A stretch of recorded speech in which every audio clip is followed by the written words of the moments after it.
video on Christmas. Happy holidays, everyone, bro. Merry Christmas, all that good stuff. I hope you're all having a great day. I love y'all. I appreciate the support. Thank you for the Twitch partner.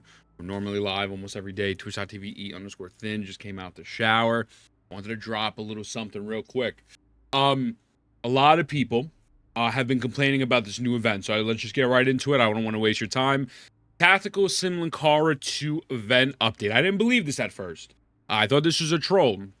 Kuro games now let you claim full rewards without hitting your max point in each stage. Great news for players struggling.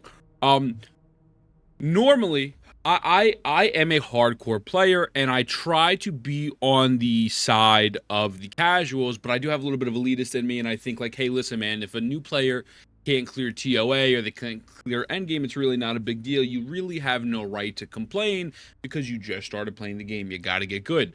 This is very different. Locking rewards for a public event behind insane difficulty, I think is not the wave, right?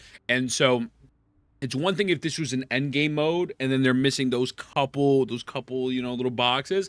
But with this being just an overall just random public event, and then they were making it pretty much impossible, man. I'm not gonna lie to you. I was watching Saint try to do it. I tried to do it, like on stage 6 to get that. I got 2,800 points. You can't see it. My head is blocking it, but I got 2,800 out of I think what was supposed to be 300.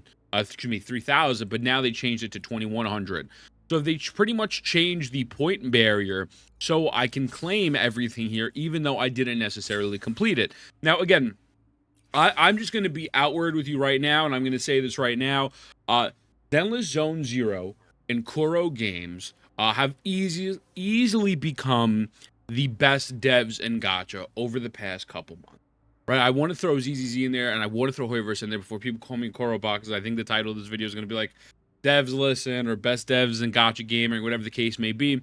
The reason why this is so amazing is because it sets a precedent for showing quick turnaround time on legitimate problems, right? This is the part where people say, feedback doesn't really matter in games like this, because at the end of the day, they're just here to steal your money and they're predatory. And while at the end of it, at the root of it, all Gacha games are predatory and they are really here to steal your money, Kuro does respect your time, and ZZZ. I'm going to include ZZZ as well. They respect your time and they respect pretty much your feedback, right? This is like, it's not the norm. It's not the norm. And they also, when you log in today, they did do a little short maintenance. I assume that's what it's about. They're giving away 80 asterite and 5,000 shell credits, also because Depths of Elusive Realm is coming to an end, which I actually need to do. High key, I haven't even done it on my own account yet. Let's just check how many. I don't know how much more time we got. 6 days. Okay. But yeah, no. So overall, man, this is just nothing but a net positive. The event itself, now, there was a lot of feedback on it. I personally like the event. I actually didn't mind it being super sweaty. Well, let me rephrase that. I didn't like locking the rewards behind that. Like, behind, the dodging and the parrying, because the mechanics of the event are pretty weird, right? So you have to kill everything simultaneously while dodging and parrying and not getting hit at all, but you can't kill too fast, right? People have taken off their echoes to complete this event to do less damage, because you do an insane amount of damage. My Camilla's not that well built. I'm hitting like 200k in ephemeral and stuff, possibly even more. S0, 68 of 245 with 2.5k attack. Nothing really crazy here, right? But you do ungodly amounts of damage, and I believe also the elemental resistance are taken off as well, so you can pretty much use whoever you want. But this though, it was fun, but at the same time, I feel like if they were to specifically say at the beginning how the scoring was calculated and really break down in like maybe some sort of table, like, hey, listen, here's how you get enough style points, right, or whatever they want to call it, because a lot of people, again, including myself, I was struggling with it on stream last night. I only got up to 2,800. I was like, hey, man, I was having fun doing it. I'm not going to lie to you. I had a lot of fun doing it, but I didn't, I just wasn't able to get the max score. And so somewhere, if they would have told you exactly how the points are breaking down, I think that would really help a bit. But yeah, it's a fun event. but there are some problems with it. And so now this is like more of the feedback portion, at least on my behalf. I haven't done the last one yet, so I don't know how the fallacy goes.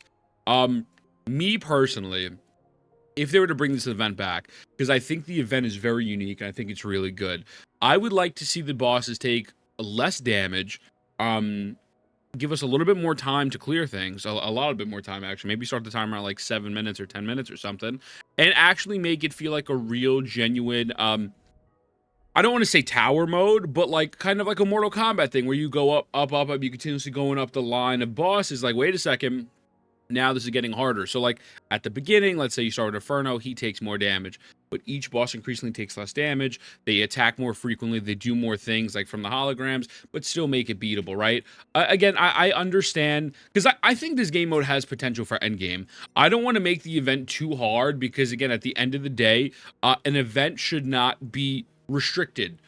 Events should be available for all players to complete, although Pincer's high-key garbage. I'm going to keep it a stack. I will say this over and over again. I think Pincer's absolutely horrendous. It feels like a ghetto version. I think it's like Pure Fiction or whatever it's called. It just feels bad. The enemies don't do anything, right? But I think this is a great event, and I really think this could actually be a pretty decent endgame mode. So I would say very happy that they made this adjustment. Again, it really shows that the devs listen, boys. Devs are listening. They're responsive. They are setting a precedent for gacha games that I think, going forward, things like Ananta, NTE, this other gacha game that I reacted to, I gotta upload on. I don't remember what it's called. It's like a Chinese Our World Pokemon, and it's crazy. Like, Wu is setting the expectation so high that I don't know if these other companies can deliver, or maybe it's just that we've been fed so much shit from Hoyoverse for years. We are playing now a normal gacha game, how normal developers act when they care about their video game.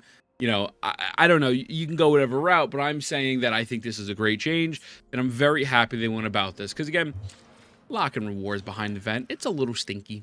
It's a little stinky. But yeah, I mean, overall, Tactical Simulcara II, still had fun with it. I did have fun with the challenging portion, but again, I'm an ultimate sweat, right? And I don't mind missing out on, you know, some 30,000, 90,000, you know, 120,000, however much more show credits, whatever it's called, because I'm a filthy whale, right? But yeah, so I'm curious how Stage 7 is. I clearly haven't done it yet. It just released. I'm not going to play it right now. But yeah, I'm excited. I think this is just another reason why I'm very much forward looking to Renesita, is because they are clearly listening. They're clearly listening, and so even though I have some things about Renesita, which I'm uploading a podcast a little bit later with Cap, Ryuku, all the homies, Amethyst, Ithoma, Kaz, although I do have some things I'm worried about, I'm overall very optimistic about the future for Wuthering Waves, right? And again, I will say it as well, Zenless Zone Zero is listening as well. They're doing a great job. Both of these dev teams have created and cultivated, I think, a game that is fun to play, but it also respects your time and respects your investment and respects your voice. So, yeah, I'm happy, brother. I'm happy. I think this is a great change. With that being said, let me know what you think. Happy holidays. Mwah. I love you. I'll see you in the next one. Stone Cold said, what? What?